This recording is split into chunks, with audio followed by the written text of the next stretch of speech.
Yo, we are live, ladies and gentlemen, boys and girls, children over the age of 18. Welcome to episode 24 of the SMACKTALK Wrestling Podcast, our Summerslam prediction show. Once again, I am joined with the greatest Twitch game streamer of all time, Angel, aka OK Gaming. How you doing, my guy?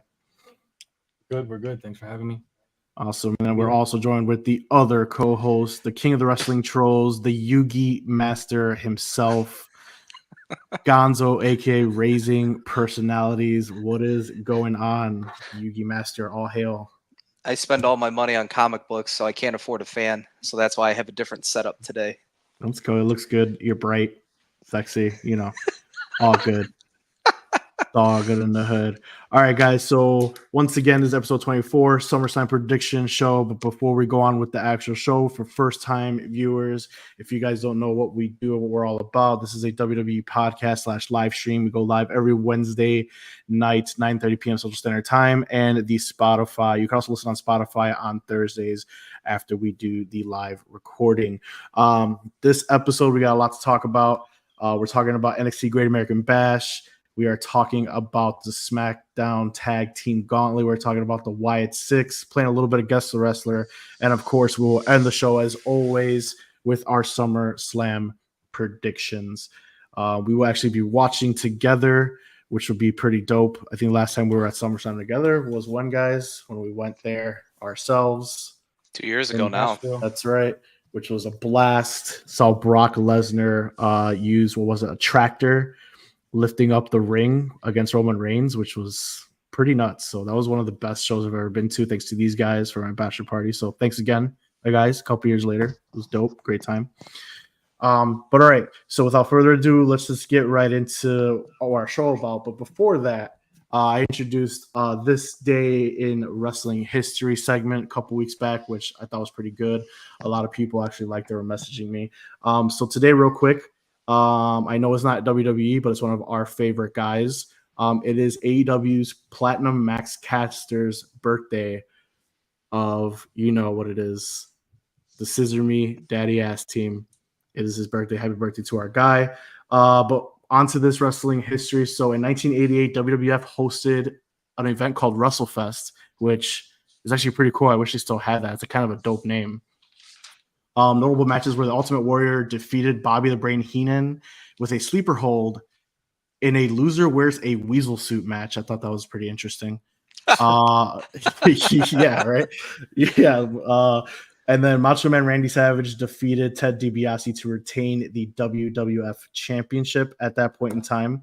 And then Hulk Hogan defeated Andre the Giant in a steel cage match in under 10 minutes. The end of the match came about when Hogan tied Andre to the ropes and then climbed his ass over the cage.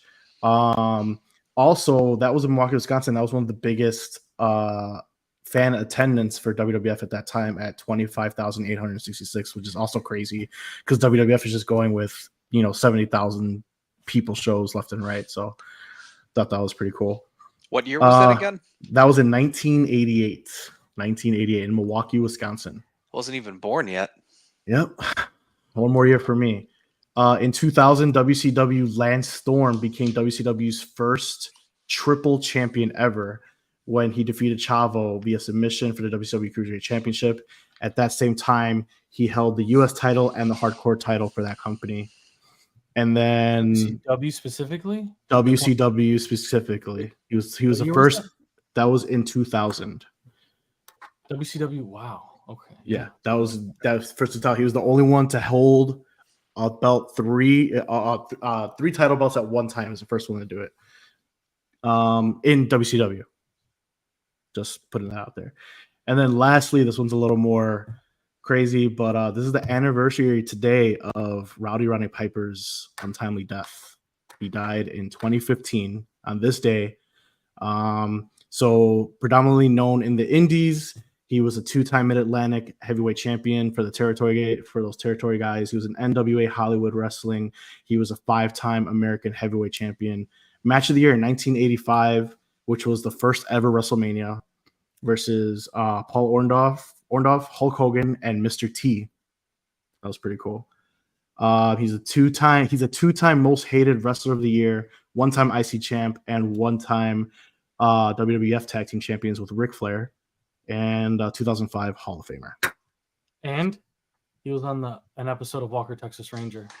Oh, with a memorizing fact right there. I'm here reading this off. I actually, you know how that was on TV one time on its own. I forget what channel it had on, and he popped up, and I was like, "Is that Roddy Piper?" And it was. He beats the shit out of a guy in a car, and then what's his name? Who's the Walker, Texas Ranger? Chuck Norris, my man. Chuck Norris shows up, yeah, and I was like, "Holy smokes, that's Roddy Piper!" So yeah, I was just always remember Piper just for that story that was told when he went into, I believe, Texas. And it was a time when he really, really turned heel. And he went in there to open the show, and he was like, "Hey, I'm gonna play your national anthem on the bagpipes," and just plays like cucaracha in front of that Mexican crowd. That is like the ultimate heel moment. That was just nuts. But all right, guys. Once again, hope you guys enjoyed that. We'll see what happens next week. Once again, guys, those of you guys are watching, feel free to comment anything you guys want to talk about. You could join our conversation. We appreciate the engagement.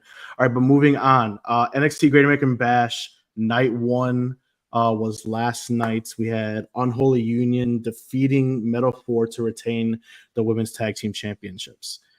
I don't want to spend too much time on it, but I did have a hot take for you guys. I don't remember if I put it in our group chat or not, but I kind of love the booking of the Women's Tag Team Championships, even though it's kind of unfair. Angel made a point today that they only have one tag team championship between all 3 brands in comparison to the men. But I do appreciate the booking of this tag team championship, which is, I believe, is the best booking, not because of the teams involved or anything like that. I just feel like the concept is better, that a championship can go from show or from brand to brand to brand. And I feel like I would just like that way better. Obviously there's the pros and cons of the WWE draft. You guys know my views on it. I'm not going to go into it.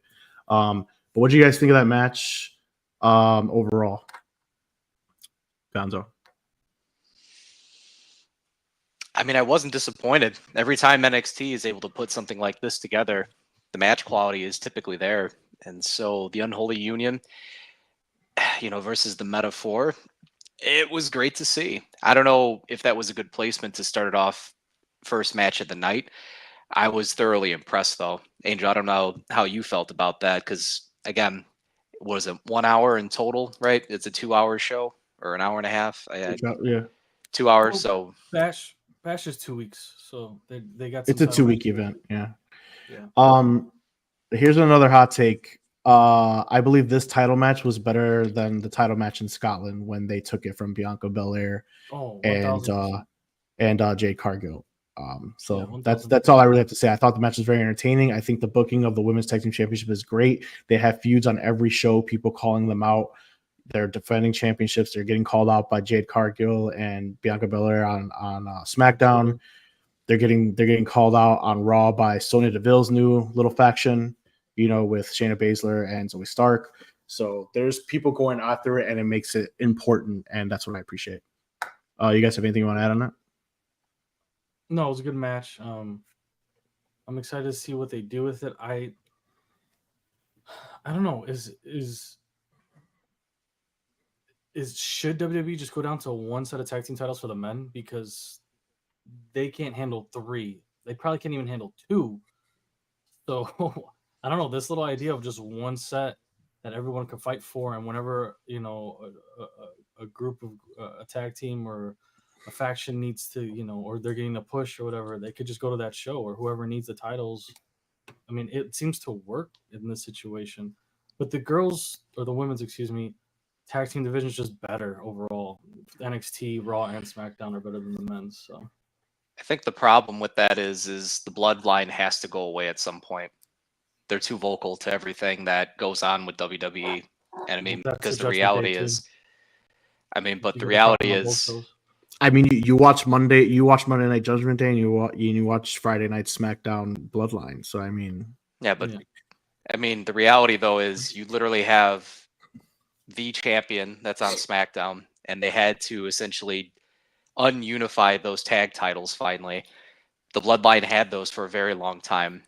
So this whole run that the Bloodline has, I do enjoy it, but it becomes problematic because that in itself is its own organism. And so therefore to have something else that people can chase, hence the reason why they were able to, if we were to use Yugi references here, they had to literally use depolymerization, right? Or diffusion. Oh. That's the quick play spell card, right? To re-separate everything. So I mean, Told you guys he was a master. I mean that's just how I look at Kaiba. it. So Kaiba, yeah, the Blue Eyes Ultimate there. I mean, going back to Angel's question of like, should they go back to being unified again? I don't think they should have ever been broken up. I think that I honestly, like, I always complain about the splitting of the belts and the brand splits and all that stuff. I think the best way for the championships, for the most part, is the way that the women's tag team championships, is being booked. I think that's the best way. I will say this though: the two world championships. So what's it called? The Undisputed Universal Championship and the World Heavyweight Championship. With all the stars that WWE have, I feel like it makes the most sense. Yeah, why we have two championships at that point? Otherwise, we would just see Cody Roman, and Seth here and there. But everything else, I feel like as though I think it would work better if you're a champion, you could travel from brand to brand and create fresh feuds on both brands. You were going to say something? I mean, yeah, the head titles you're talking about, it depends who holds them, right? Mm-hmm. Like if Punk's holding the other title, he gives prestige to it. Mm-hmm. Seth held it, he gave a little bit of prestige, but it still has it's still like they've been calling it the workhorse title, whatever you want to call it, but it still has to have its time for people to appreciate it. And then that all comes down to who holds it, of course, right? Like Rhea holds the women's, or she did hold that women's version of that, and now Liv does. And you guys don't care that it's not the WWE Universal Women's Championship belt. You just like who's holding it, right? So it really depends on who's holding it for a lot of this discussion. And then one more thing I wanted to say was there's a lot more women in NXT than men, like I told you earlier, like at least the bookings. So I don't see why they can't have one tag team title, at least for Raw and SmackDown. Maybe keep the NXT men's tag titles down there. But I don't see the point of having two titles on each major brand. But I don't know. That's just my opinion at this point after seeing how they're doing the women's tag titles. I mean, last thing. I mean, seeing them book the women's tag team championships just proves that it could work, of the theory that we've been discussing. Like they can make it work if they really actually put the effort into it. So, but that's it. All right, Tony D'Angelo defended his Heritage Cup championship against Tavion Heights of the North Quarter Catch Crew. He retained. The match is so fun. Tavion Heights is one of the signees, and he was an Olympic champion. I think this match type can highlight the attributes of people that are less known, like Tavion. But because he's used to being in an actual wrestling match, this could be tailored to those type of wrestlers, which is a bunch of them that they sign. They sign all these All-Americans, all these guys that they're trying to make and put over.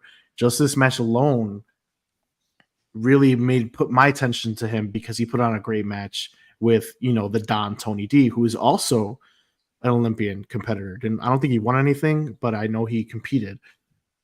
This type of match type, Angel and I were discussing earlier, I feel as though needs to be brought to the main roster in some capacity just because of how fun it is. And it doesn't need to be someone chasing the world championship or even titles that are blocked with part-timers, i.e. Logan Paul.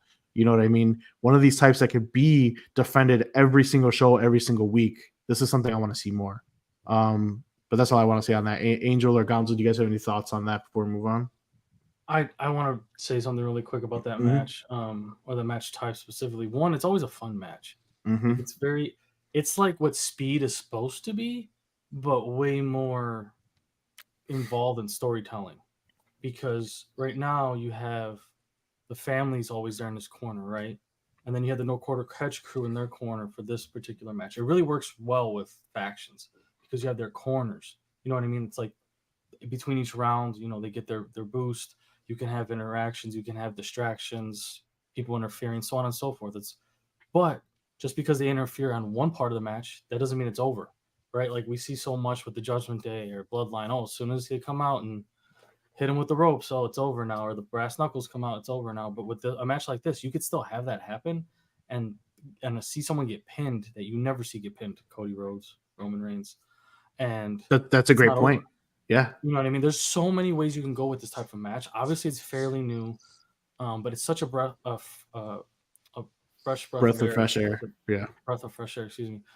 To see this match, and I think it's something we kind of need because there's been a lot of gimmicky matches in our time. You know, stipulations, no holds barred, weird weapons, cages, whatever you want to call it, and all that stuff is fun. But this actually brings out more of what I think the future of wrestling is for all companies, and that's people who know how to freaking wrestle. Like all the brands across the board, especially NXT. You watch NXT, it's pure wrestling. Like there's nobody in that brand that can't wrestle. If you can't wrestle, you're not in NXT pretty much. It's very few. And the future of WWE is going to be these stars, these talent that can actually wrestle, and that match is going to showcase that a lot, in my opinion. Agreed. Gonzo, you have any thoughts on it? It's an optimized Iron Man match. Iron Man match we're thrown together with individuals that could legitimately wrestle, put on shows, tacticians, and here we have it where it's been totally refined to where I don't have to sit here for 60 minutes. Instead, that's this the big match is... Sorry, I don't mean to cut you off. That's the big difference, though. The 60 minutes of Iron Man versus how this match is set up. Sorry. Well, again, I mean, that's the reality of it is it's catered to where there's a limited time frame. And because of that, you have to work at a specific pace in order to make things happen, which I like it. It works, right? It's something that you don't have to dedicate a full hour to. And that in itself, that was the problem with those Iron Man matches back in the day. Even though I love them, it's the reality that it's very, very long. And in today's world, attention span, I mean, it dwindles. We live in a world where everything is instant, right? As far as gratification goes with this TikTok world, Facebook, Instagram, you know, these reels, they go as soon as they go. So it's genius as how they are making content to now meet the needs of what current attention span can be. I agree. Just before we move on to note about, like you guys said, an hour Iron Man match's attention span. If this type of match actually went all the way to the end of the bell, it would only be 18 minutes, which is most 5-star matches. You know what I mean? Average match. Yeah. So if it goes all 6 rounds, so it's 6 3-minute rounds. If it goes all 6 rounds without somebody getting to 2 falls first, it will go 18 minutes. But it rarely happens that way. They always get pinned like halfway through a round or something. It rarely goes like that full time. Exactly. Very so it's a very quick match. Angel hit it on the nose with this is how speed should be. I want to see more of this. I want to see this showcased on SmackDown Raw. I want to see this defended at WrestleMania. This match was honestly, besides the main event, Roxy versus Thea Hale, was my favorite match of the night. Loved it. All right, but moving on, we had Cedric Alexander defeat Brooks Jensen with Shawn Spears with him. I think it's kind of weird. I really don't care about this match at all. Did he come out like after though? It wasn't like with him. Yeah, it was. Yeah, but for some reason, Shawn Spears has been trying to recruit. I don't know if he has a faction forming. He's got Brooks Jensen in his side. I don't know what it is. He tried to recruit. He tried to recruit Cedric Alexander, which is why we have this match: Cedric versus Brooks Jensen. Don't really care for it as of right now, but we'll just see what it goes. Unless you guys have anything you want to say about it. No, I have one thing to say. Oh, of course. Is Cedric Alexander really old? How old is he? I'd say in his 30s, maybe. I mean, they talk about him like he's freaking 100. They're like, oh, he's just here to like talk to the young talent, this and that. I'm like, is this guy like 90? He doesn't look very he made his name in NXT, then went to the main roster, failed as a single star, then went to the Hurt Business. Then he was hot. He was a tag team champion with Shelton Benjamin, and then basically fell off the face of the earth. And now he's doing double duty as well. So that's all. Just the way they talk about him sometimes is just funny. I mean, I'd say late 30s or early 40s if I had to guess. I don't know. He's as old as us. He's only 34 years old. All right, well there you go. It's not even like old. He's 65. Yeah. I'm like, yeah. All right. To the highlight of everybody's night, you say his name and he appeared. The Joe Hendry concert. Fans erupted. This is the new Elias for Gonzo playing his guitar. He uses his song to basically call out Gallus and Joe Coffey. Gallus interrupted, and then they ended up jumping him, which is now we're going to get Hendry versus Joe Coffey 1-on-1, quote unquote. next week. So what do you guys think of the concert? Are you like a big fan of this guy? Is he eventually going to be in NXT or WWE? Like, what's going on here? He entertains me, so of course I am a fan of the Joe Hendry experience right now. How could you not be? I am being entertained. I feel like you just like him because you lost your boy Elias, and now you got Joe Hendry out here singing. I mean, Elias technically could be LA Knight in disguise, so I mean, Okay. but Joe Hendry, what's there to hate about the guy right now?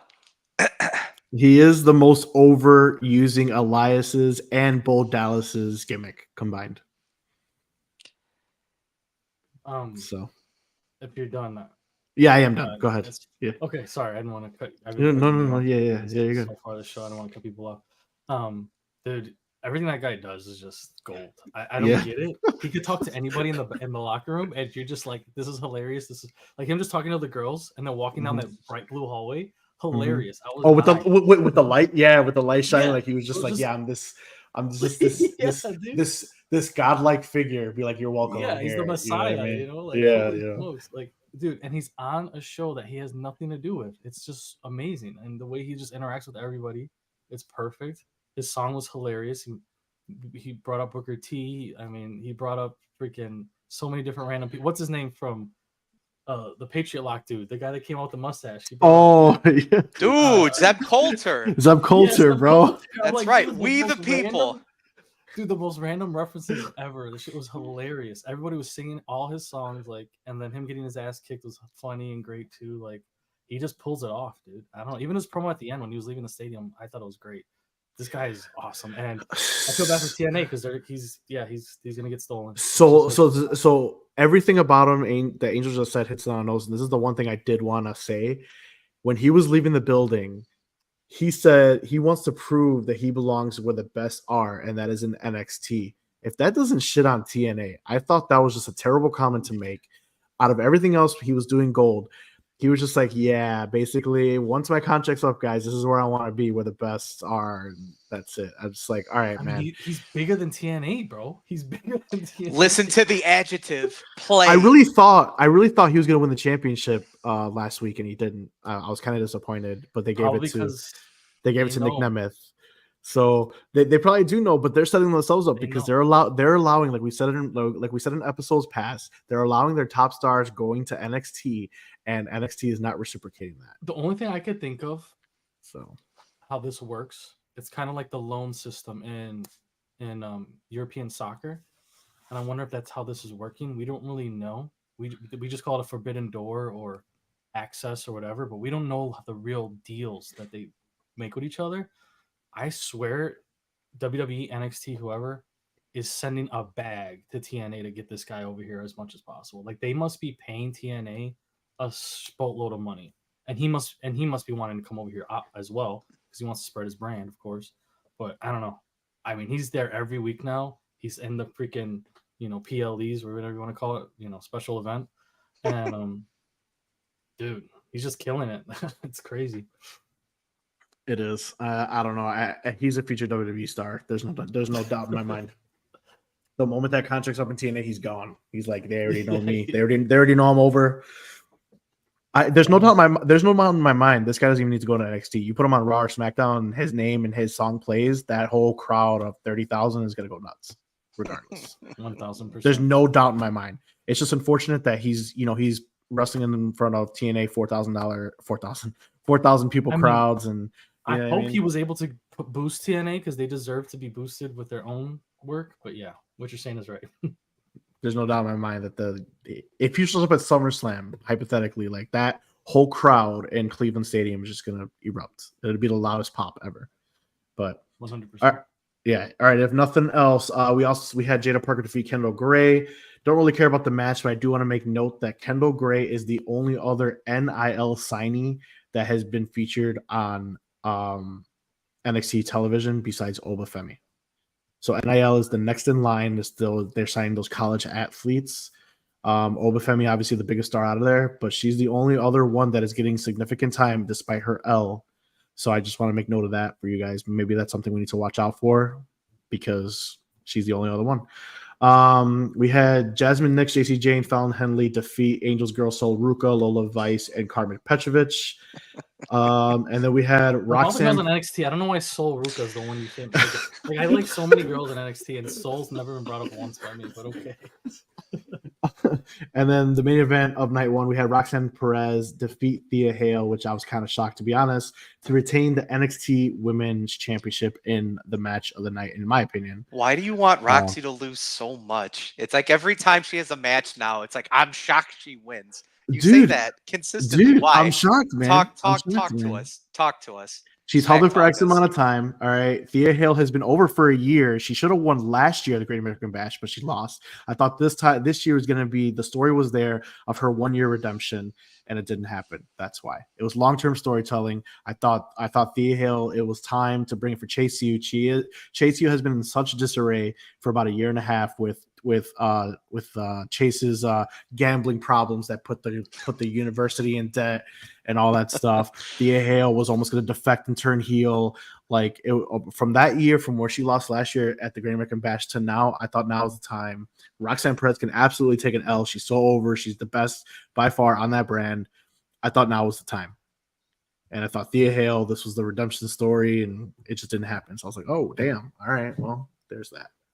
But like I said, my opinion, match of the night, with the exception of, the Heritage Cup. Do you guys have anything you guys want to say on the match at all, or can I move on? It was a great match. And Roxy, I told you, once she beat Lola, I said, I will agree with you on Thea Hale. Like, her character definitely could have taken that title and ran with it, and they could have done something with it. But I don't see Roxy losing anytime soon, bro. Like, there's a lot of talent. Now I don't 100%. Yeah.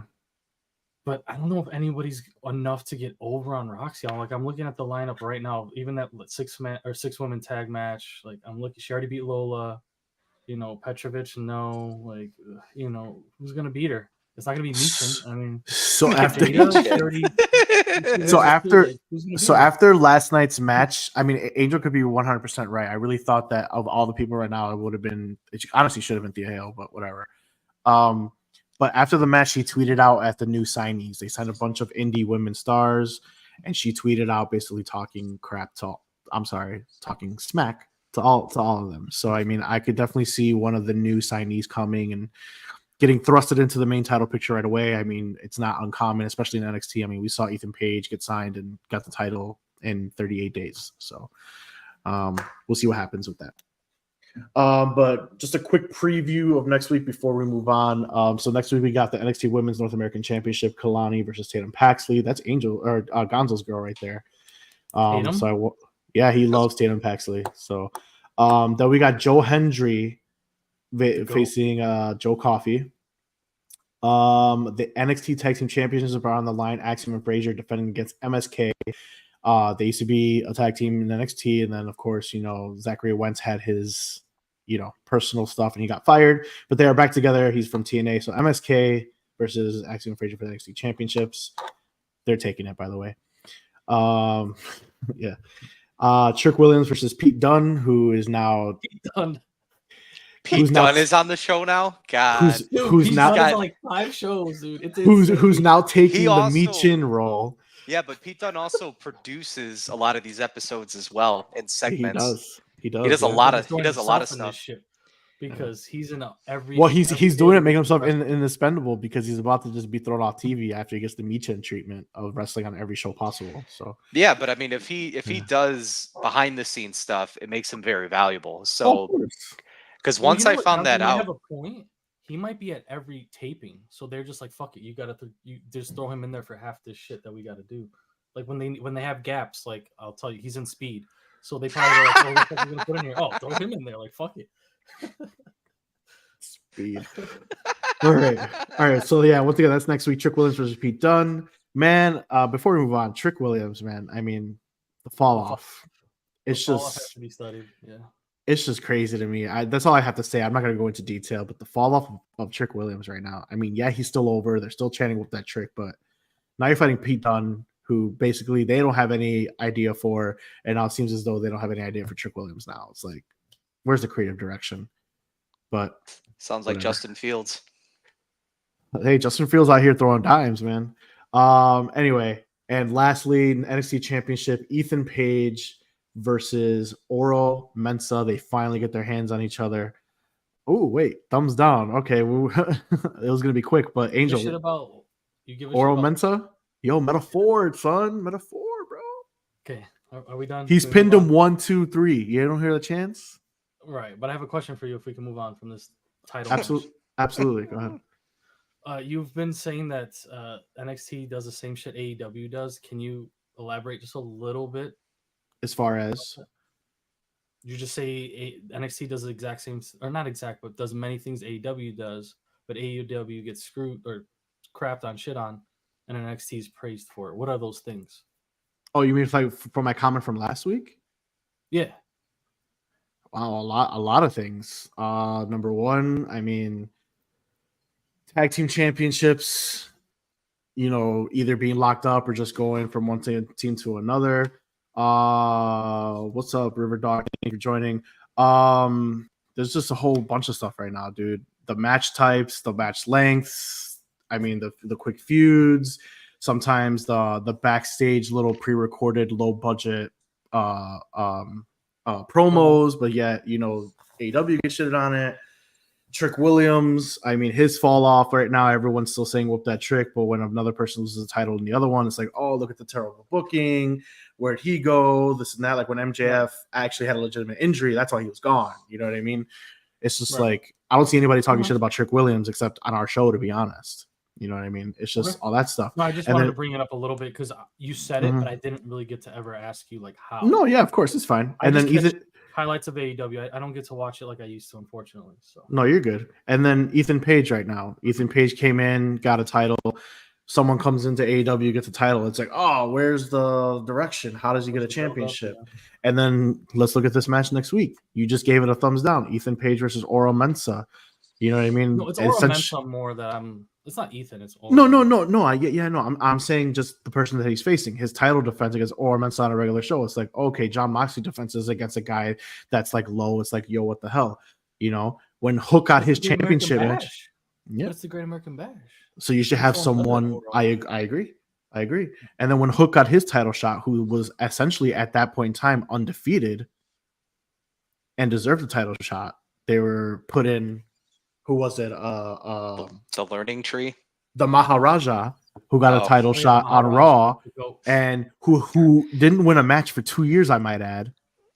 And they were like, "Oh, this is great." But then when AEW does it, who gave it to Hook, who actually is technically because records matter there, was undefeated and definitely warranted a title shot. It's like, oh, this doesn't make sense. So it's just like, hold the internet wrestling community, just hold the same standard. That's all I'm saying. Right. I got you. Go ahead and Gonzo. I'm not trolling, by the way. This is a serious question. Do you think it's fatigue that you have one show that does it frequently like AEW, but then like when WWE does it, they don't do it as frequently, which allows them that grace? Not really, because literally I watch NXT and it's the same as TNA, and they do it weekly. Same stuff, same types of styles of match. Last week, the reason I said the comment, Angel, before I let you go, right after the match it was a street fight last week, I believe, on NXT. I forgot what it was called, whatever city they were in. And they complained that AEW does the street fights. But lately, NXT has had 3 street fights within a month's time. You get what I'm saying? Like, it's just like they're shitting on it, but yet you're getting the same product. The only thing I will say, NXT is the place to try things and to test things. So they have more freedom down there. If you're comparing AEW to WWE, I think they're still different. AEW to NXT, yes, you have a point, but WWE is going to test as much as they want down there, because if things don't work out, it's not a big deal. It's NXT. It's not really a test. I mean, if you're doing a hardcore match or a street fight, I mean, it's been done for fucking 30 years. You know what I mean? True, but it's still a test of just like what that character can provide to something like that and the story they bring to that match. I don't know. I don't want to spend too much time on it, but yeah, that's to answer your question. I mean, I watch NXT; it's very similar to AEW. Okay. But just because it's a WWE product, everyone loves it. Everyone will start watching when Shane McMahon buys the company. I don't know if he's going to buy it. Yeah, he's referring to AEW, that leaked photo that came out. Everyone will start watching it. There you go. We'll see. I mean, I don't know. Regardless, I don't care what happens with AEW as long as it just doesn't go away. We need AEW to stay viable. So if he buys it, great. If he doesn't buy it, if he's just there, AEW at all. I do not want AEW to Bryan's leave. gonna retire. But anyways, let's continue. He's on a retirement tour. He already said it. It's not a. It's not. It's not. It's not a. He's gonna be Ric Flair. Yeah, he's not a. That's not news. But yeah, all right. We veered off too much, guys. Let's get right back into it. So on SmackDown, we had a number 1 contenders tag team gauntlet, and I want to say I've been shitting on the tag team division. I fucking love that match. I don't care what you guys like, or I see you guys nodding. I love the concept of the gauntlet. It's basically 4 tag team matches in one. They went on for a decent amount of time. I love the match. I just don't like who won. That's all. Agreed. We're getting there. But yeah, so currently the DIY is the current tag team champions. They have 1 title defense, and that was against Aton Down for their rematch. The competitors of this match was the Street Profits, Apollo Crews and Baron Corbin, the Bloodline, Legado del Fantasma, Pretty Deadly, and the OC. Notable things I do want to mention is Crews and Corbin shit on Legado del Fantasma. Crews and Corbin is a mashup team that has maybe 3 matches under their belt, and they beat Legado del Fantasma. That is really horrible looking for Legado. And really horrible for the tag division as a whole, because Legado's a legit tag team division and you're losing to a mashup because you just have no creative direction for them. That's kind of annoying. Yeah, even like that. I was gonna say that too. The mashup. Yeah. Even though I will say the mashup is a good team, it's just a mashup. That's the issue. That's my issue. I mean, as long as they stay together for a while. I mean, everyone know I had a problem with Braun Breaker and Corbin in NXT, but yet the shit worked. You know what I mean? It works. Yeah. Same thing with RK Bro. You know, that shit worked. I understand. You know what I mean? It's just like when you got teams actually here fighting for a spot, and this is what you actually have them creatively doing is strictly your tag team division, and you have these guys taking your spot, that kind of annoys me. You know what I mean? I like Baron Corbin now, and I never thought I'd ever say that. Fuck that guy. I hate Baron Corbin. I hate Corbin. Oh my god! All of the people that I have liked that Angel Corbin has hated. He's starting to see the light. He always could wrestle. Yes. He's just boring. He's stale. Happy they don't Corbin, know what to do. Sad Corbin. No, fuck the addicted Corbin. Just wrestle like he's been doing. He always wrestles good. Oh, he could move for it, dude. Isn't he 6'8"? Like he's a former. He was a former offensive lineman for the Arizona Cardinals. Cardinals and Colts. He Colts too. He played with McAfee. Remember they had that feud. But yeah. What else? Notable moment. The Profits look strong. They got 3 falls in this gauntlet, so they kind of. I wanted them to win. So they're kind of getting on. They're kind of getting on this thing, and then of course the Bloodline won with Jacob Fatu. So real quick, the Tongans or whatever, they were actual tag team in New Japan. They won multiple tag team championships throughout in the indie scene. Fatu is obviously stepping in for the eye injury. The guy's a pirate now. Bloodline. He did get raked to the eye last week. Was that a work? I have no. I can't tell, dude. Match? I can't tell, man. He kept grabbing his eye while they were doing the ones too. So I don't know. I don't think so. I mean, because that injury is very out of place. I think that's a legitimate eye injury he has. Right. So I don't know. But anyway, so the Bloodline win. Internet wrestling community is already pretty much guaranteeing that they will be the next tag team champions once they tag. Yeah, sorry, Mikey. Mikey says he wants them to keep the titles. They're not. It's gone. So Mikey? Or did I say Mikey? Yeah. Whoever no, River Dog. My bad. I got okay. He just I was like, I don't see him commenting. All right, yeah. River Dog says DIY should keep the titles for a while. I agree. Love the finisher though. Me too. And then I think it's legit referring to him being a pirate. Yeah, I'm not sure. But the question is here, guys, was this the correct move? Because at this point in time, the Bloodline really can't take a loss, right? Because then Solo's going to be like, hey, you got consequences and blah, blah, blah. It's like, but then DIY's got the title. So while I do appreciate the tag team highlight, at the same time, it's like, is this the correct move? Thoughts, Angel?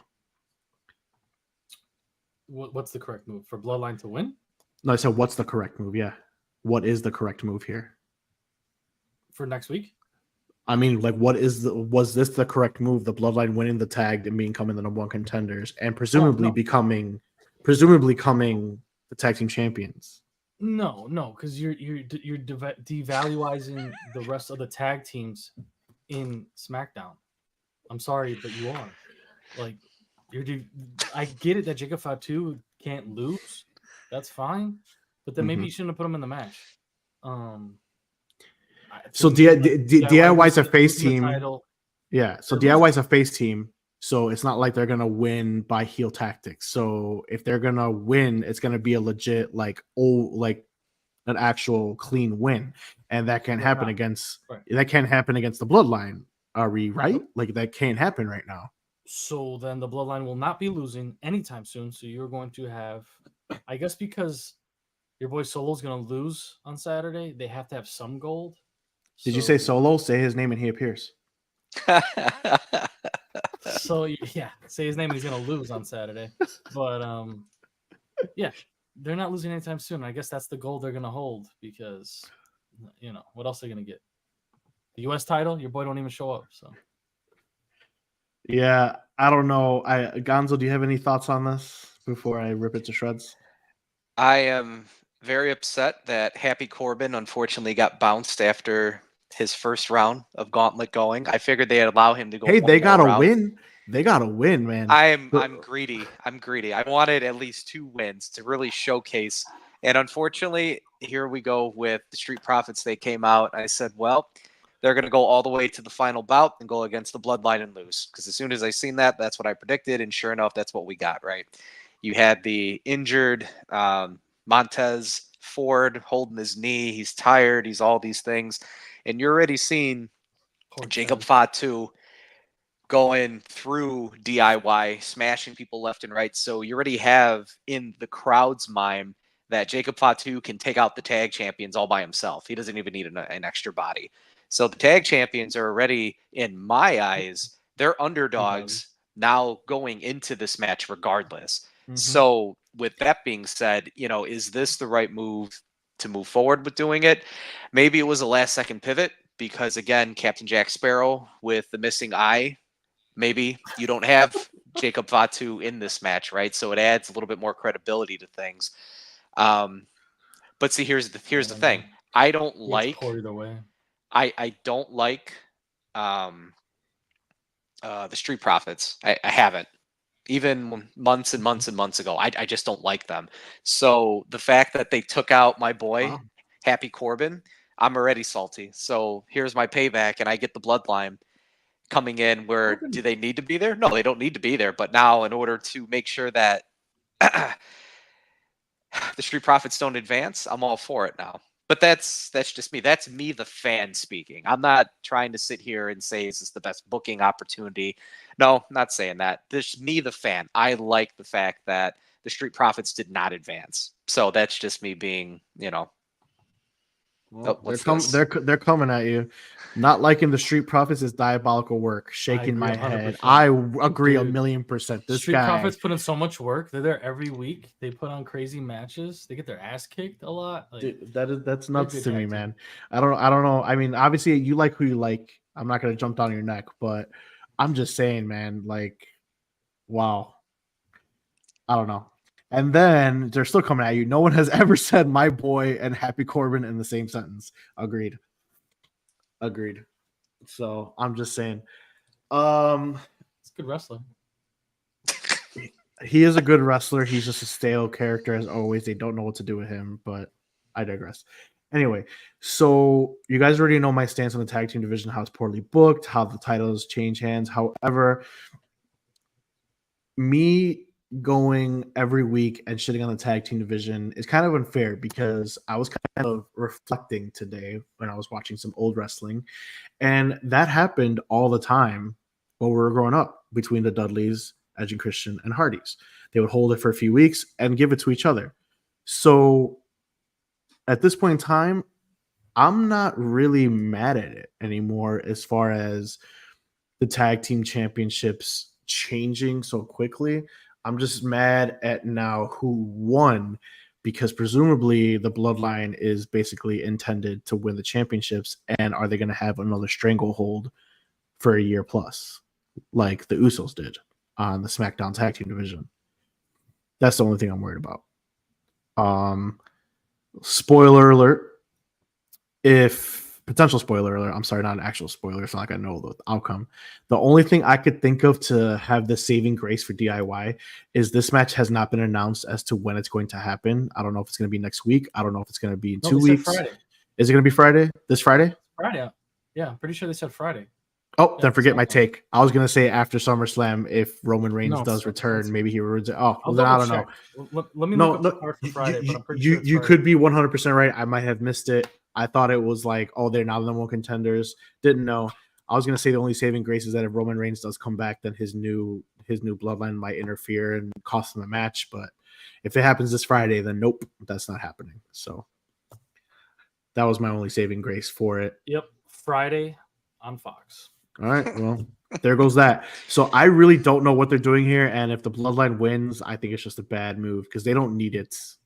They really don't. So, yep, it is what it is. But I do love tag team wrestling. It's my favorite form of wrestling. So it's not about needing it. It's about they want it, and so therefore they're gonna have it. End of story. It's a glutton for punishment because it commands it. It doesn't need, they don't need to have it. It's just something that because I want it, therefore we're just going to take it. Who wants it? Backstage politicking. Oh, you think so? The Rock? Could be. I mean, because again, it logically, like we're talking about, to give opportunity to someone else, build prestige with the title. But if backstage politicking occurs, again, it doesn't need to happen. It's just the fact that I want it to happen. So therefore, it doesn't matter what you need. This is what I want. So whoop, you're going to go off to the side. You already had your little minute of glory, and now we're just going to pivot off of you. I mean, again, we've seen this in wrestling before. So it's just one of these things where I think we're getting into our emotions, and this is a good thing, right? This is what WWE now has created to where they got us. They got you. You want it to go a certain way, and you're getting so frustrated and fed up with it now. It's filling into the reality that that's what the bad guys are. That's what the bloodline is, right? They're supposed to be villains. They're supposed to be hated. They're supposed to be disgusted. I want you to go away. I don't need you right here, but yet here you still are. So they're constantly being built this way on purpose. So I think the crowd is going to be more invested in DIY heading into this match now as underdogs regardless, and therefore you're going to have a little bit more support, win or lose. Okay. Well, I guess we'll see Friday if we're gonna, be breaking controllers or not. So we'll see what happens. All right, moving on. We have the Wyatt Six, Creed Brothers versus the Old Alpha Academy this past Monday night. The Creed Brothers won. Gable attacks Otis post-match. Otis did hold his own for a little bit. And then the Wyatt Six members interrupt. We got members revealing themselves on how they look. And then they attack the Creed Brothers. Howdy meets Gable as Gable just leaves him like a little girl. He meets them at the top of the ramp and then runs away.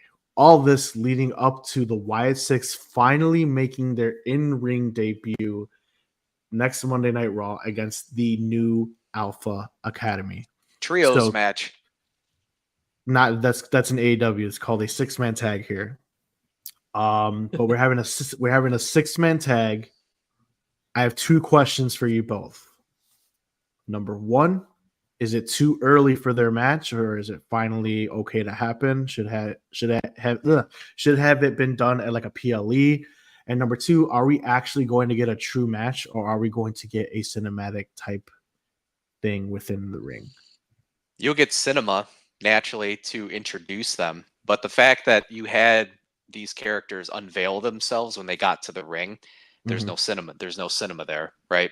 And I talked about this weeks ago, where here is the alter ego, and now that you're taking off the mask, this is something that you can relate to the people. Here's the real person, right?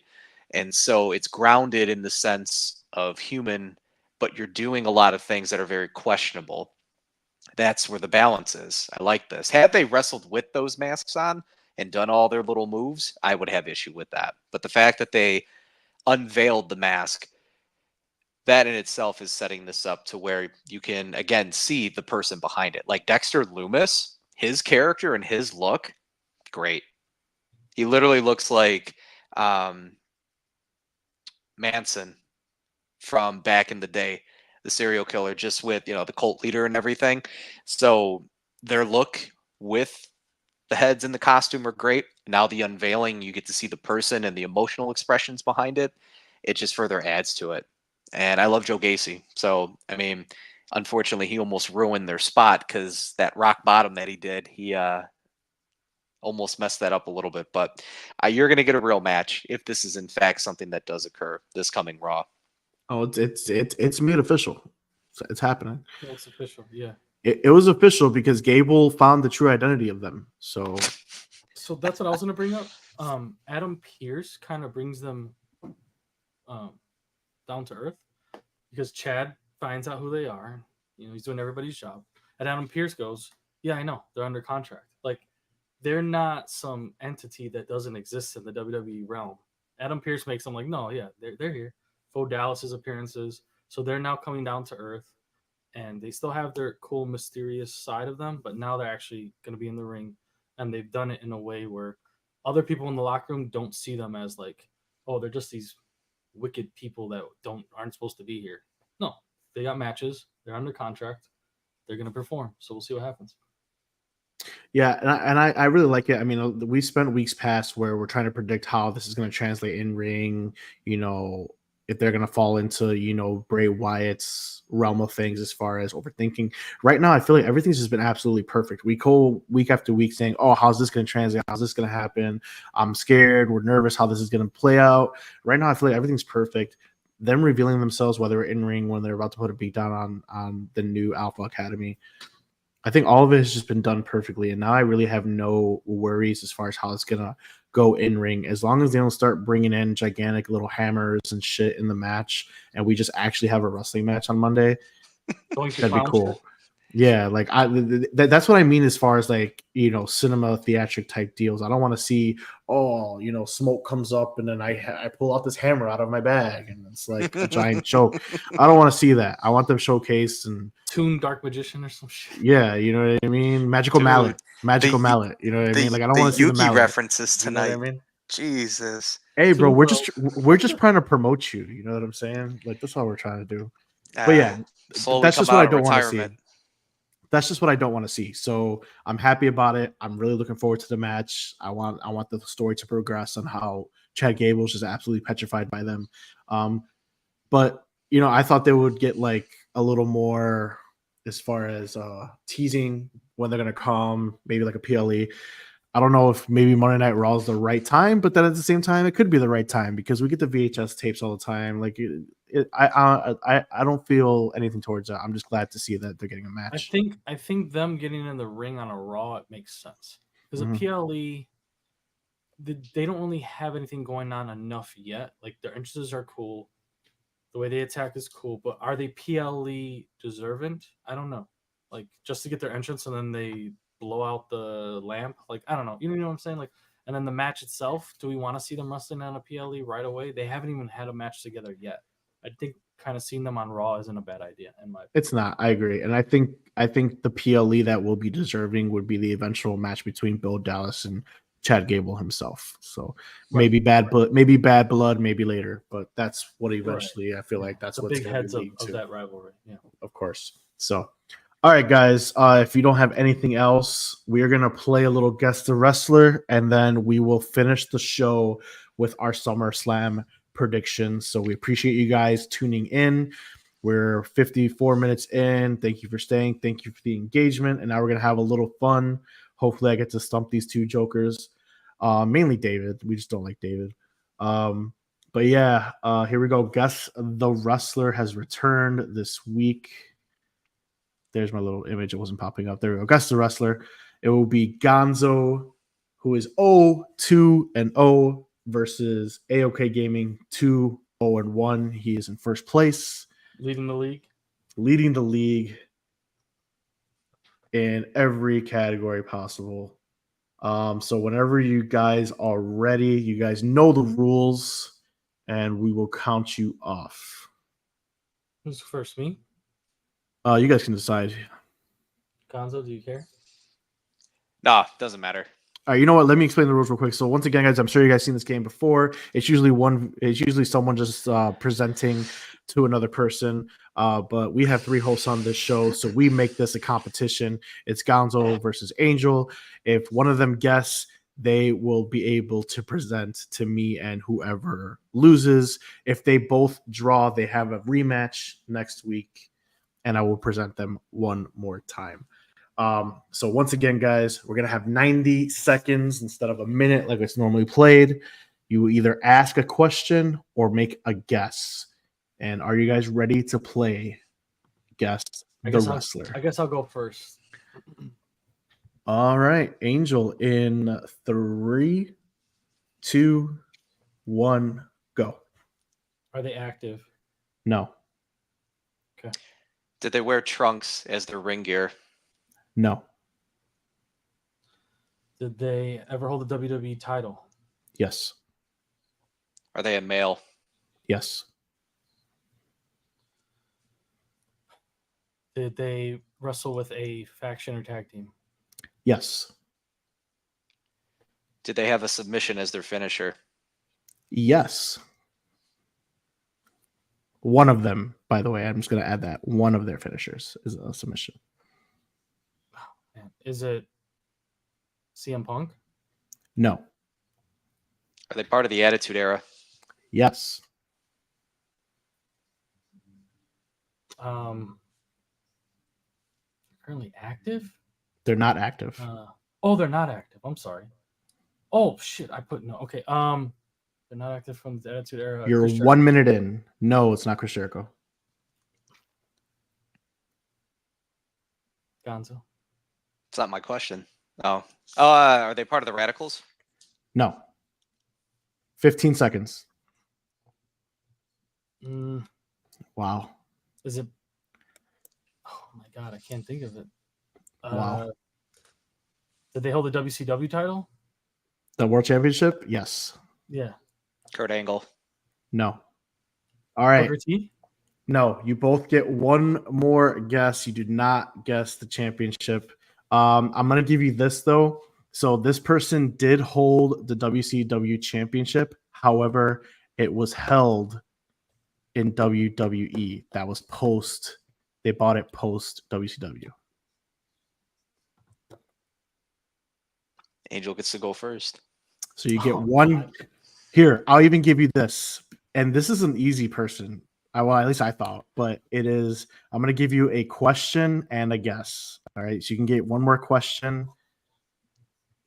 Hold on a second. This guy. Oh, it's easy, Derek. Who is it for the dub, Derek? This guy. He says, oh, it's easy. You guys are not going to get it. Who is this hard ass? Wait. I'm not going to say it.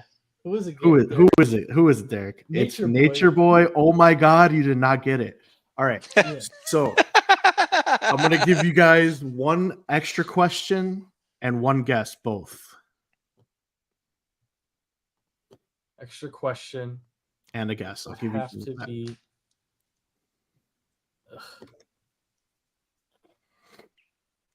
They were in a faction, you said, right? They were in a faction, yes.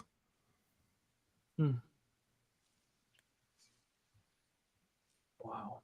And I'm sorry, I thought this was easy, so I apologize, guys. Is it Daniel Bryan? It is not Daniel Bryan. Gonzo, one more guess. It's a stupid guess. You could ask a question as well if you'd like. So we had a question or a guess. We could do either or, is what you said? You could do both right now. All right, so I'll do my question first then. I know you said that their submission, that they have a submission as a finisher. Is there, let's see here. Male.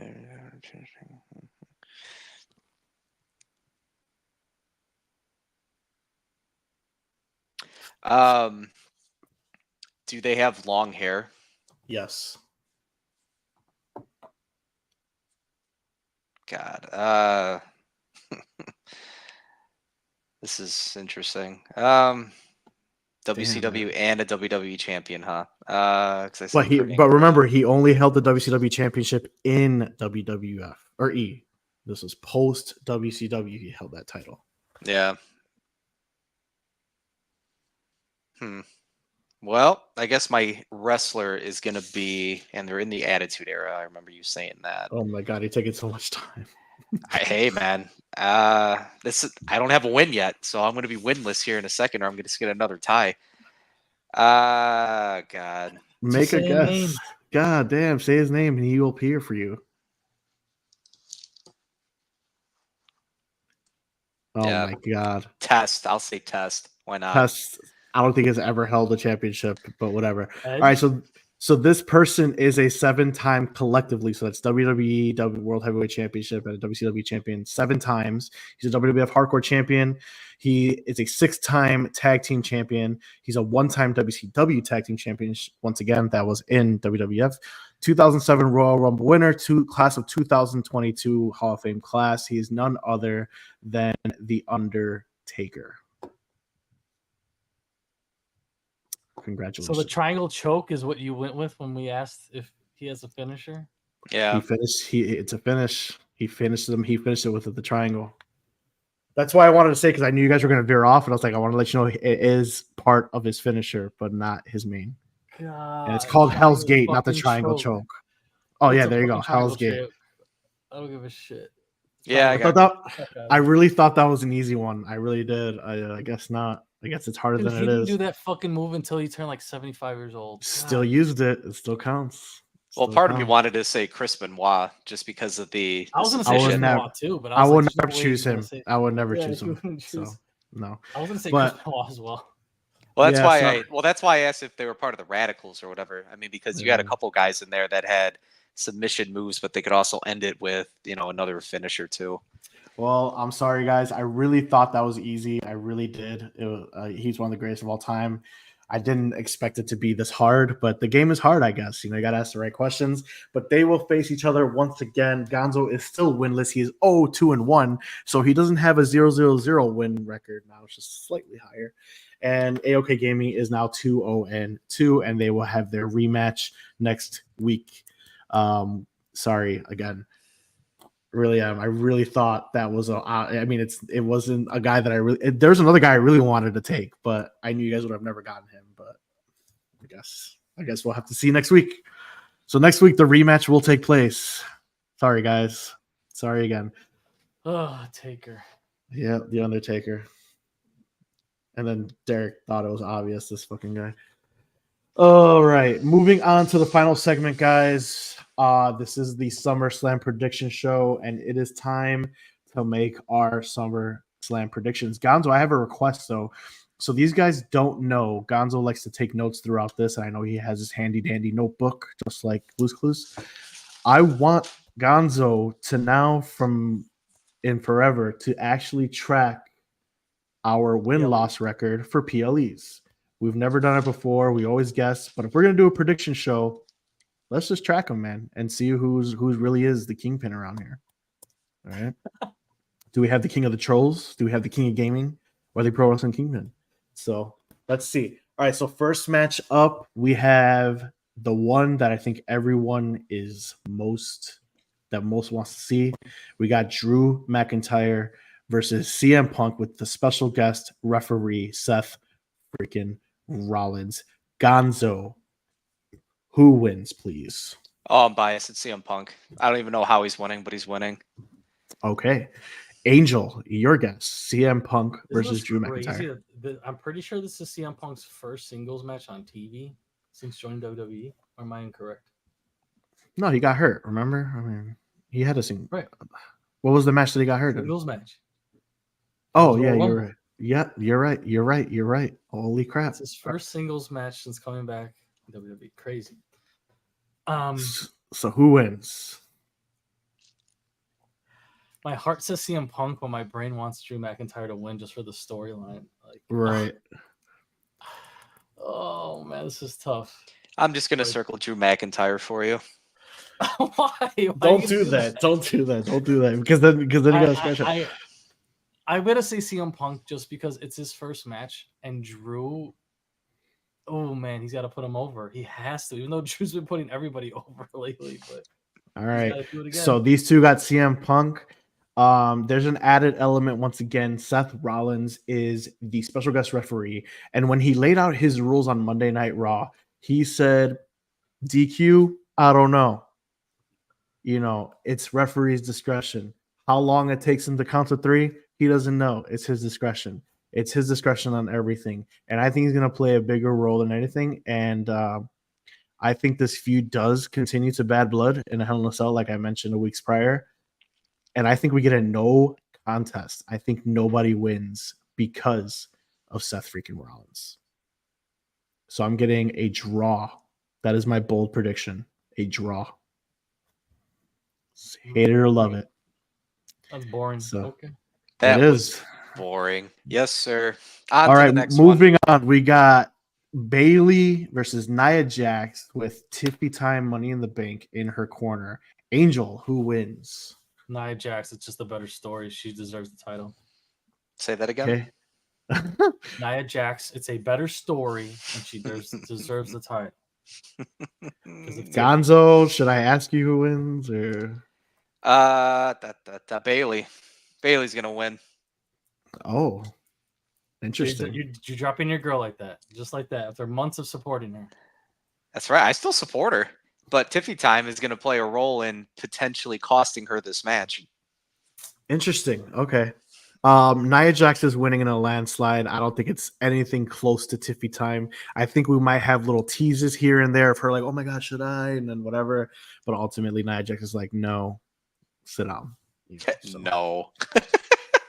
Just no. All right. Next up, we got Logan Paul defending the United States Championship against LA Knight.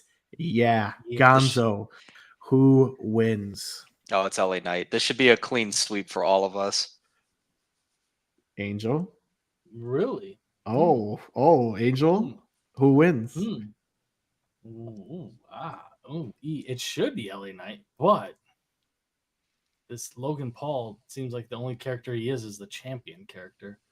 I'm gonna go with LA Knight because I just need it to happen, so I'm trying to like manifest it at this point. LA Knight as well.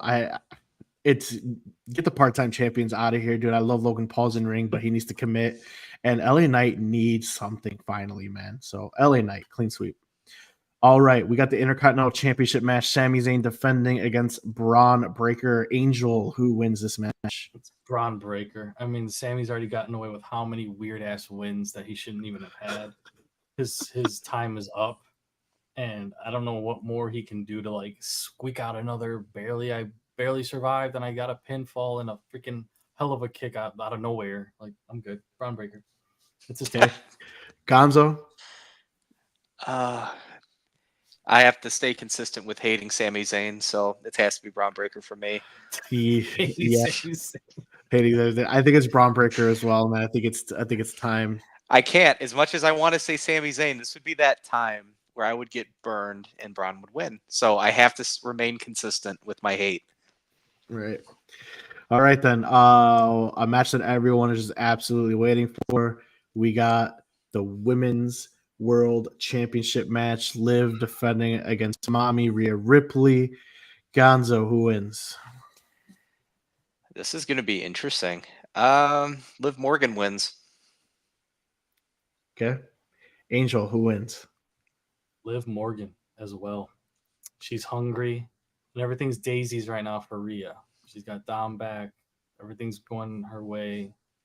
Something weird might even happen. We don't know. We don't know. But Liv is winning this match. This is going to be the closest match of the night, says Derek the Guy. Follow my boy on Twitch. It is going to be the closest match, and Liv will win because Dominic Mysterio. Dominic Mysterio. Dominic Mysterio will screw Mommy over. That is my. That'll pick. be the end of him and the. That'll be the end of him in Judgment Day if he were to do that. That's correct, and he still stays a heel where everyone hates him because he turned on Mommy. All right, Priest defending his World Heavyweight Championship against Gunther. Angel, who wins?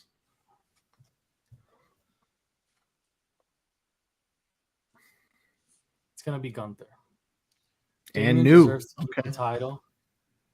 Damian deserves to keep the title, but it's just it's just the wrong place at the wrong time for him. Gunther is just he hasn't done anything but just go for these belts and these, crowns, and he just gets gold. So Derek, the guy says, It's Gunther. "Get this fraud Damien out of the company. You're both are crazy." Gonzo, who wins?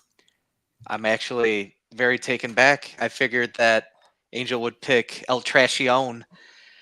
He's been up that for so long now, and I got He deserves to reamed a keep new it. one. I got reamed a new one for weeks now. My answer He's is facing Gunther. an unstoppable force. He's facing an unstoppable force. It's not Damien's fault. He's not a bad wrestler or a bad title holder. He's just facing unstoppable force. It's a bad time for him. I'm going to continue to keep track of all the times for everyone that my you've hated. God. Where So I Can have- you I tell can't me like who someone- wins? I Can you picked tell me somebody- who wins, you picked- Gonzo? Can you you picked pick a Gunther. winner? I said Pick Gunther. Gunther. He said I it. picked Yeah. me He said already. Gunther. I'm Yeah, he also said going to Gunther. keep a sidetrack here now. All the times that Because Angel I picked jumped somebody ship. to win doesn't mean I like them more. That's not No, the case. all the I picked times him that as people winning. that you That's hated and I correct. supported. Don't worry. I'll keep track of that too. Whatever. So All right. I can only pick the people I like. That's it. That's all I can Apparently, pick. If I don't like apparently, them, I can't pick them.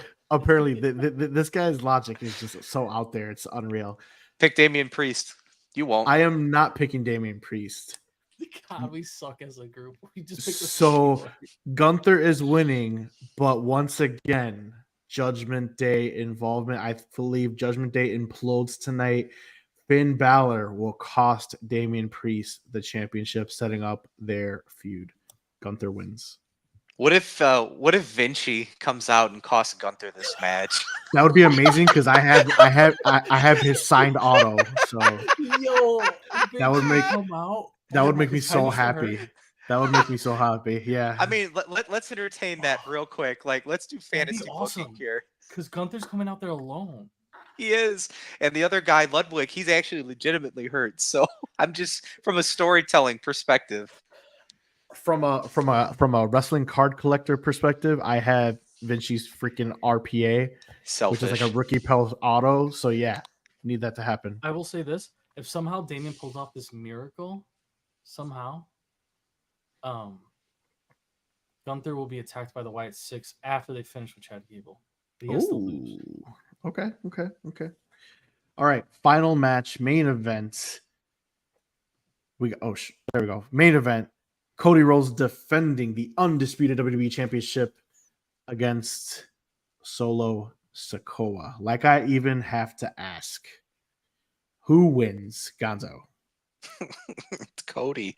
We should talk about more about what's going to happen during this match. We will. Angel, who wins? Solo. I might be solo on this, but psych, it's Cody Rhodes. Get the fuck out of here. Yeah. Solo winning this time. Cody Rhodes wins, but I think the bigger story here is, as I truly believe, Roman Reigns returns, whether it be during the match or post If match. he comes out with Roman Paul Heyman, I'm gonna Reigns. freak out. So Roman Reigns is back. this is the extra section that I'll keep track of to see who actually will tell their story correctly then, because we all say Cody, that's fine. But for this match in particular, each one of you give me your prediction as to what happens. Roman Reigns comes out after the match. I think Cody wins. I think Cody wins. But obviously there'll be bloodline involvement, but he wins because of just so much chaos going on. I think it's like by the skin of his teeth type bullshit. And then the bigger story is Roman and of course him, which is Paul Heyman. Go on. The Paul Heyman has to come out if it has to be Paul who cuts off everything for the walkout. But since you already picked the obvious one that could happen, I'm gonna go with Jimmy Uso comes out and interferes and attacks the bloodline in some way. Okay. Help Cody Rhodes win this. Jimmy Uso. I like it. The return of Jimmy. I like it. I like it. I like it. The free agent. I have one more thing to add, Gonzo, if you don't mind. Because his wife or his girlfriend, whatever she is, she's on SmackDown. Yeah. So one thing, if you don't mind, that was part of it too. I think Jimmy's involved. I don't think it's during the match. Angel says, I think you said during the match. Is that what you said?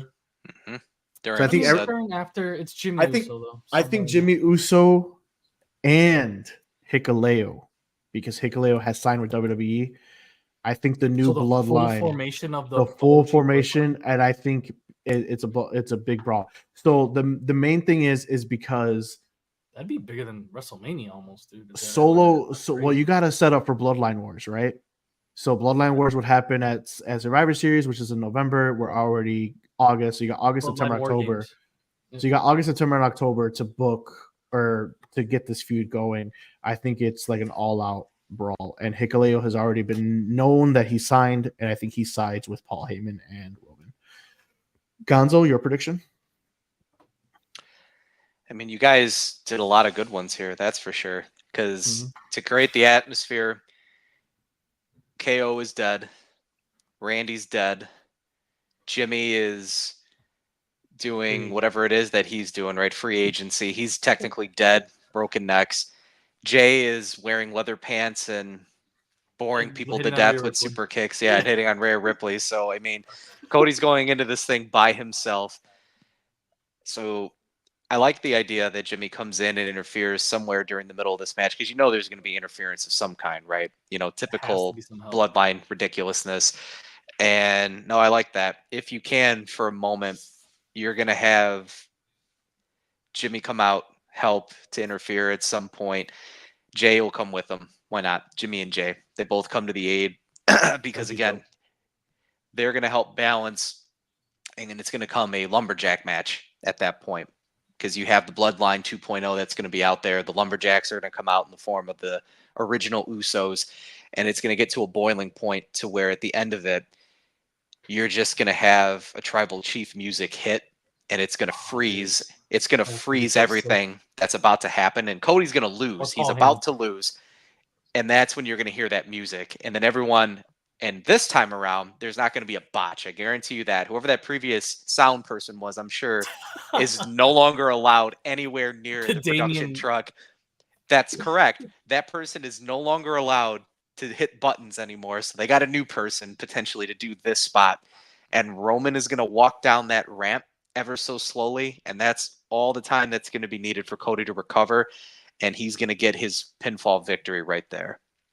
Okay. And I like it. I like it. I Can I think, give a bonus point. of thing course, that might sure. happen? Sure. This is bonus points if I get This isn't around the horn. I don't have my little thing giving you little points here. click, Okay. click, click, click. Well, for Gonzo's markings there. Mhm. Speaking of Paul which, Heyman will rip the powerbomb show. What'd you say? Powerbomb Solo? You crazy as hell, dude. Get out of here. Paul Heyman will powerbomb Solo. Yeah, okay. Whatever. The assistants of the bloodline. All right, guys. Well, there you have it. That is our SummerSlam predictions for 2024. Before we close out the show, we usually do our final thoughts, or AKA Angel Speed segment. So, Angel, we will give you your final thoughts on tonight's show or anything else you would like to discuss. Well, this has become the official speed segment of our show. Well, for So you. I'll just do it as quickly as I can. If you can't remember, Andrade retained his title from the last tournament. Mm-hmm. And they started a new tournament. And this tournament happens to have 8 total participants in this. Is that the biggest ever? Or? I think so. I think the original one had 8. The first one that Ricochet won, I think that one had 8, but I can't remember. Okay. So when they do it like this, they actually do matches on Wednesdays and Fridays on X, but I think they do them on Raw and SmackDown or whatever. But anyways, they show them on X on Wednesdays and Fridays. So today was Joaquin Wilde versus Axiom, who actually talks about this match in NXT. Unlike anybody else that participates in this thing, they're the only ones that actually talk about this. And it was a decent match. Joaquin Wilde actually showed up a little bit. I haven't seen him, I haven't paid attention to him too much. Is he LWO? Yeah, right? No. Yeah, Yeah. No. He's LWO. No, he's LWO. He used to be He was on Legato. NXT. He used to be He was on Legato to NXT. Fantasma in Yeah. NXT. Yeah. He was talking to Axiom on NXT. Anyways, it was a decent match. Joaquin wins. Axiom, he's busy with his tag titles anyways, so that made sense. The other competitors this Friday will be Pete Dunne in quadruple duty Okay. against Julius Creed. Okay. Oh, That's damn, Julius. Creed. Oh, he's in a Wyatt. Okay. Yeah, yeah. So these guys are doing double duties, a lot of these guys. And then next Wednesday will be Austin Theory versus Oh, Montez Ford. rip Austin Theory. All right. Yeah, he's in. And then we got some more NXT talent for next Friday's match. Javon Evans versus Adonis. The Adonis, excuse me. Shantae the Adonis. Ashante the Adonis. Ashante. Ashante, not there's a lot Ashanti. of NXT Ashante. I think they called him Ashanti last week. I'm pretty Did sure I they? heard that. But Okay. yeah, I'm pretty sure they did. But maybe they were Okay. mistaken. Sorry. All right. But either way, there's some NXT talent here showing up. So Pete Dunne's doing a lot of work. We'll see what happens. But yeah, that's the update on Speed. Any other final then- thoughts? It's Any the other update final on thoughts? Speed. No, I I just- don't have any Well, final thoughts. No. Okay. Not on Speed, yeah, or nothing else besides the Speed. I think we talked about everything I wanted to talk about and ask you guys about. So I'm good. All right. So my final thoughts is something that I just want to bring back to light. So, because everyone's been shitting on me for 2 years about it, and not just you, just former shows that I used to do. Cody Rhodes loves his trilogies. With everything that is being set up right now, it is no doubt in my mind that we are getting Cody Rhodes versus Roman Reigns Part 3 at WrestleMania. And I want you to remember that you guys heard it here first. I've been hearing that for 2 years now, so don't worry. For 2 years. Do you think it'll still happen even if they team up somehow against the Yes. fraudulent bloodline? Yes. So we're in the summer right now. WrestleMania is not until April. All right. That's We're what gonna I'm be saying. there. We're gonna be there, by the way. Fine, yeah. All right. So Roman's gonna come back. You need something to do that's not putting him right into the title picture, right? And what is it? You have the Bloodline Wars, which is gonna carry over for months. You're gonna have it go to Survivor Series, and then after Survivor Series, what happens? I assume he becomes the rightful tribal chief, and his attention turns to how do I get back into the title picture, right? Then we have Royal Rumble. If he doesn't win that, then he has Elimination Chamber. And honestly, even if he doesn't win that, I mean, we could see what happens. I think you but, just said it. yeah. No, he's winning Royal Rumble. It could be Royal Rumble or it could be Yeah, Elimination Royal Chamber. Rumble. He has With 2 Cody sitting in the chances. stands, Yeah. with Cody sitting in the box just like he was, Mm-hmm. and he's gonna look at Cody like Cody looked at him. Then we're gonna have Yep. a replication of what happened last year. Yep. So when I said this prior to their first matchup on my old show that I used to do, I got shit on by viewers, by co-hosts, and It you're wasn't getting well it. received. And Well, you are getting it. So I'm not opposed to it. Eric has a point though. I'm not gonna lie. I'm gonna Derek has a highlight point it. about Roman can't not wrestle so much- Cody at Mania, Rock wrestling Roman. It's quite possible, but I don't think it will. I think Rock is gonna be like wanting to wrestle someone at Mania. Like that Mhm. tag team match was something he just like kind of let happen because of the WWE universe. He wants a Okay. WrestleMania match. Hey, I could be wrong, but we're getting Cody versus Roman 3. I'm just letting you know. So who's Rock gonna fight? I don't know, Solo, who cares? Roman Punk? versus Rock Punk night again? 1. No, it's Roman versus Rock night 1. John Cena still needs a final opponent. I don't know. Like Oh, Cena versus Rocky, two old who hags? know who knows? I mean, I don't know. All I know is there's no doubt in my mind we're getting, like I said, for 3 freaking years, Roman versus Cody. Rock and Cena fought at Mania before, no? Yeah, they did twice. Twice. Yeah, They main evented it twice. twice. They have a rubber match too. That's because The Rock got hurt in the second They're one. 1-1. Long-term storytelling at That's its finest, huh? All right, guys. So I just wanted to throw that out there to make sure that you guys remember that the Kingpin said that shit 3 years ago. But here we go. Yeah. So that was our prediction show. Once again, we will be watching live on Saturday. Maybe we'll do a live show together, post show, since we're all in the same room. We'll talk it out. We'll let you know, and we'll post if that does happen. But until then, Gonzo, why don't you tell everybody where they could find you so we can close out the show? Yeah, I'll be quick. It's raising_personalities. You can definitely find me on the Twitch machine, Instagram, and then also YouTube. And so I've been streaming actually a lot more Master Duel there here. it is. There it is. The Yugi Yeah. Master himself. Yeah, The I've Yugi Master been himself. streaming that Aiba. a lot more. Pegasus. And Pegasus. Oh God, the memories. So yeah, that's kind of actually what I've been doing here more of lately. Just talking a little bit more about old school Yugi, trying to go against the modern deck stuff, and it just brings me frustration and anger and joy all at the same time. All these wonderful emotions that I thought I could just leave in the past. But And what's your Twitch handle again? Just for It's the fans. It's the raising_personalities. There you go. Go follow him. You'll see him rage, and he'll probably send you to the Shadow Realm because he'll lose. So, I know I sent my 2002 Game Boy exclusive to the Shadow Realm. there we go. That's Worth a lot of Wait. money now. wait for Austin. All right. Got Angel. What do you got going on, and where can we find you, my man? Yeah, you can find me on all social media platforms, and most notably streaming live on TikTok, on Twitch and Kick at _OK Gaming. Playing college football, playing other games. First Ascendant right now. Other games that might be coming out. I haven't even thought about anything coming in the future. I think 2K's coming out soon. Maybe that. FIFA, whatever else. All right, there you go. AOK, the best Twitch gamer on there. And Hang you out with guys Derek, know, the guy. and hang out with our boy Derek the guy, even though he is a hater for most of our segments, but he's a good guy. But yeah, you guys know where to find me. I'm pro_wrestling_Kingpin on all social media. I am really active on Twitter X on PLEs, so you can look for me to be very active this Saturday. We'll talk about it, join the conversation. Also, the Pat McAfee DLC drops Friday, so you'll see me Friday night playing with the new punter, Pat McAfee in WWE 2K. You can check me out on the Twitch on that. Otherwise, remember where you could find us every Wednesday night, 9:30 p.m. Central Standard Time. And of course, if you don't want to watch our ugly faces, you could always listen on Spotify, which is posted the day after our stream, which is tomorrow, Thursday. Until then, we'll see you on Saturday and acknowledge your I don't acknowledge that. chief. He's not my true tribal chief. Roman's coming back. Go The Bears. real tribal chief's coming back. Roman, you know what? Yeah, let's get some Chicago love. Go Bears. Here we go. All right. Go Bears. Check it out. He's not playing All right, Thursday, guys. but go Bears. It doesn't matter. All right. Go Bears. See you next week, guys.